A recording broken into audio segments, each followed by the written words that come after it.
سوال آپ سے ہے کہ آپ سے میرا سوال یہ ہے کہ کل شیلا رضا نے یہ ٹویٹ کیا کہ جہانگیر ترین صاحب زرداری صاحب سے رابطے میں ہیں اور وہ پیپلز پارٹی کو جوائن کر رہے ہیں. آج جب 11 MP جو پنجاب اسمبلی کے جا کے ان کے ساتھ کھڑے ہو جاتے ہیں تو وزیر اعلیٰ عثمان بزدار کے خلاف پہلے ہی وہ جو تحریک ہے اس سماعت کی تلوار کو ڈٹ گئی ہے. اگر جہانگیر ترین کے ساتھ جو کہ ہم نوا ہیں وہ جا کر اتر پردیش سے مل جاتے ہیں اس وقت میں آپ کی اسٹریٹجی گورنمنٹ کی کیا ہے, کس طرح سے اس کاؤنٹر کریں گے سر؟ پہلی بات تو یہ ہے کہ شیلا رضا کے ٹویٹ کے حوالے سے تردید آ چکی ہے اور باضابطہ طور پہ دونوں نے اس کی تردید کر دی ہے. دوسری بات یہ ہے کہ جہانگیر ترین صاحب جو ہیں وہ پی ٹی آئی کا حصہ ہیں, وہ پی ٹی آئی کے اس پولیٹیکل سٹرکچر کے اندر ایک اہم ترین ان کا رول ہے, اور کسی کا قانون کے حوالے سے ان کو قانون کا طلب کرنا یا قانون کے ایشوز پہ تحفظات ہونا, وہ آئینی اور قانونی فورم عدالت کے باہر جا کے وہ اپنی جو لیگل آپشنز ہیں ان کو ایکسرسائز کر رہے ہیں. یہ نئے پاکستان کے اندر وزیر اعظم عمران خان کی سربراہی میں جو ان کی کمٹمنٹ تھی کہ نو ون از ابو دی لا, وہ کوئی بھی ہو جس کی طرف بھی انگلی اٹھے گی اس کو جواب دینا ہے. اور یہ وزیر اعظم نے اپنے قریب ترین ساتھیوں سے اس کا آغاز کر کے قوم کے سامنے یہ میسج دے دیا کہ میرا جو ٹارگٹ اور ایجنڈا ہے وہ اس پاکستان کو ہر حال میں قانون اور آئین کی تابع لانا ہے. اور جہانگیر جہاں تک 11 MPs کی آپ کو بات کر رہے ہیں, دیکھیں اس معاشرے کے اندر ہر شخص جو ہے وہ سوشلی پولیٹیکلی بانڈیڈ ہے اور ہمارے آپس میں تعلقات ہیں, اور پی ٹی آئی کا ایک اہم ترین ستون ہوتے ہوئے جہانگیر ترین صاحب کا پی ٹی آئی کی سیاست سے رول مائنس نہیں ہوا ہے.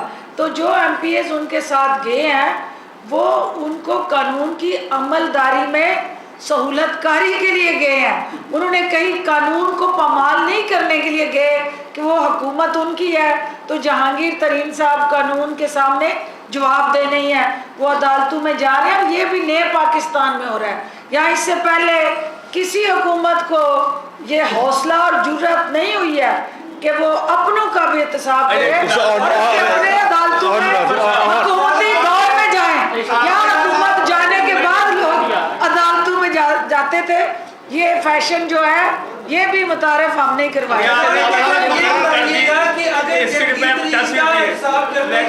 پوری مارکیٹ میں تو پھر کیا کریں گے, پھر بھی ان کا احتساب جاری رہے گا. دوسرا یہ بتا دیں کہ آپ کہہ رہے ہیں کہ جہانگیر ترین جو ہے وہ حکومت کا حصہ ہے, اور شیخ رشید کہہ رہے ہیں کہ جو ہے نہیں رہے, رستے الگ ہو گئے. بھئی پی ٹی آئی جماعت سے انہوں نے لا تعلقی نہیں کی, نہ ابھی تک جماعت سے انہوں نے اپنے آپ کو ڈسوسیٹ کیا. انکوائری اور یہ سارے جو قانونی پروسیس ہیں اس سے انہیں گزرنا ہے اور گزر رہے ہیں. لیکن پی ٹی آئی پاپڑ والے برا والے کی بڑی لانڈری نکالی تھی, بہت محنت کی آپ نے, کیا یہ مصیبت کا شکار ہو گئی, اب سب کچھ خاموش ہے, آصف زرداری کو بڑا نہیں. وہ جو پاپڑ والا اور وہ والی منی لانڈرنگ تھی, وہ اس وقت جو پاپڑ والا تھا وہ میں یاد آپ کو کرا دیتا ہوں. پاپڑ والا تھا شہباز شریف کا, فلودے والا تھا زرداری کا.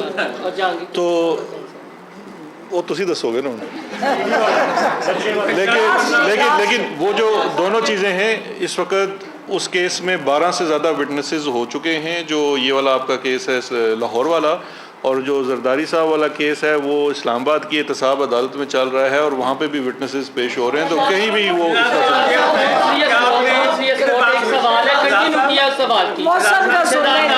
شہزاد صاحب, علامہ اقبال کی بڑی مشہور نظم ہے جبرائیل اور شیطان کا آپس میں مکالمہ ہے, اور شیطان جبرائیل کو کہتا ہے کہ میں کھٹکتا ہوں دل جزدہ میں کانٹے کی طرح, اور تو فقط اللہ اللہ. جہانگیر ترین کے دل میں آپ اور اعظم خان جو وزیر اعظم کے پرنسپل سیکرٹری ہیں دونوں کھٹک رہے ہیں, اس بارے میں کیا کہیں گے؟ خواجہ صاحب نے تو چلے سوال گول کر دیا, میں ڈائریکٹ کرتا ہوں, اور آپ کو بھی اس بات کا اندازہ ہے, اور میڈیا پر جہانگیر ترین اس بات کا ذکر کر چکے ہیں. بتا دیجیے. نہیں, میں دیکھیں میں یہ اچھا ہوا آپ نے یہ سوال کر دیا, کیونکہ سوشل میڈیا بھی اس چیز سے بھرا ہوا ہے. دیکھیے دو چیزیں ہیں, ایک تو جو رول ہوتا ہے جو بیوروکریٹ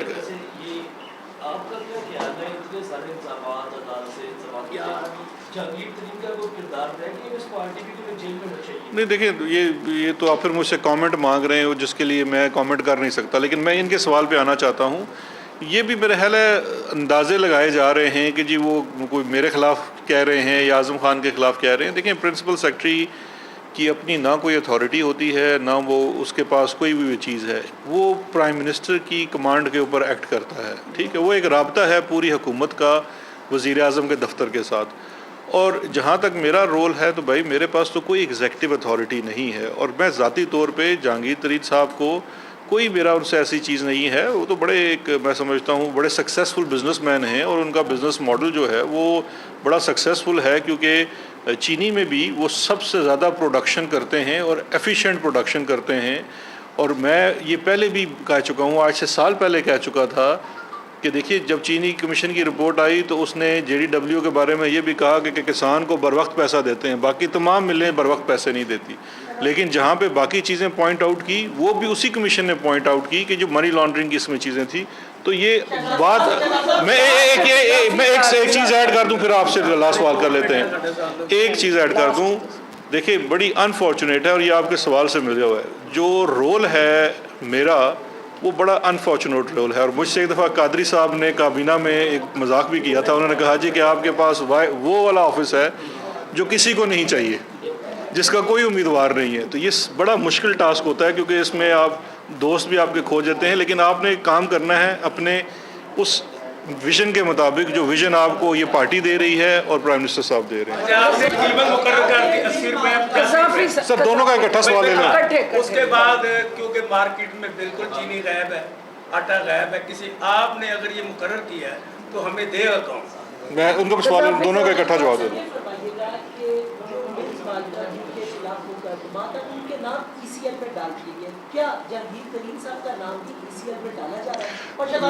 سر ٹھہر جو نا یار کہ جہانگیر ترین صاحب کا تو مسئلہ سب کو سمجھ آ رہا ہے.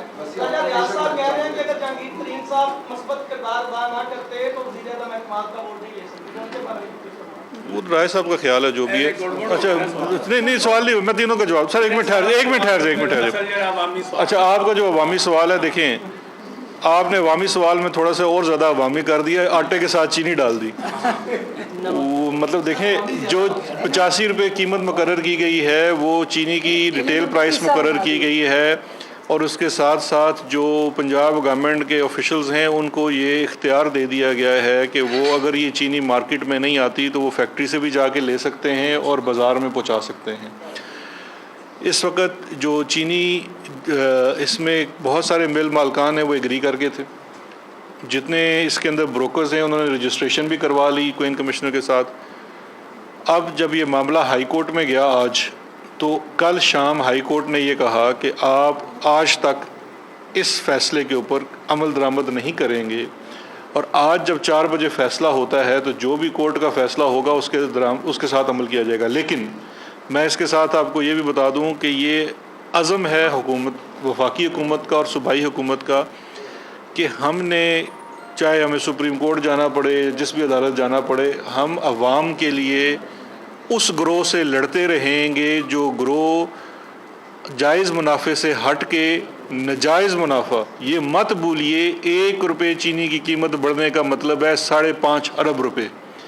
تو یہ جو 30 سے 40 روپے قیمت زیادہ گئی ہے، جن کے پاس گئی ہے ان سے انشاءاللہ واپس بھی لیں گے، اور ہم نے لی بھی ہے. 400 ارب کی ریکوری کی ہے شوگر ملوں میں سے، اور ابھی بھی 60 ارب کے اسٹے آرڈرز پڑے ہیں، اور اس کو بھی نہیں چھوڑیں گے. عوام کو ملے گی 85 روپے کی چینی. اور سر ایک سوال، وہ ٹیکس یہ ECL والا سوال بھی کرنے دیں نا سر. ایک ECL والے کا جواب تو دینے دیں. آپ سارے دیکھیں، بات یہ ہے، آپ دیکھیں یہ آپ ایک گروہ ہیں نا، سارے صحافی ہیں یار ایک دوسرے کا، وہ بھی آپ کے بھائی ہیں، ان کا جواب دینے دیں، پھر آپ کا جواب دے دیتے ہیں. جو ECL ہے جی، کسی چینی کے بندے کا نام ECL پہ نہیں ڈالا گیا ہے. یہ بالکل آپ اپنے درست کر لیں ریکارڈ کے لیے. میں اس کمیٹی کا حصہ ہوں جو ECL پہ نام ڈالتی ہے. کل ہماری میٹنگ ہوئی ہے، کسی کا نہیں آیا. ECL پہ نام ڈالنے کا پروسیس یہ ہے کہ لا انفورسمنٹ ایجنسی جس میں پولیس آتی ہے، FIA ہے، نیب ہے، یہ ریکمنڈیشن بھیجتی ہے کہ جس کا نام ڈالا جائے. وفاقی حکومت کے پاس اختیار ہے، اس نے ایک سب کمیٹی بنائی ہے، اس کے پاس آتا ہے. ہمارے پاس فی الوقت کسی مل مالک کا نام ECL میں ڈالنے کے لیے نہیں آیا ہے.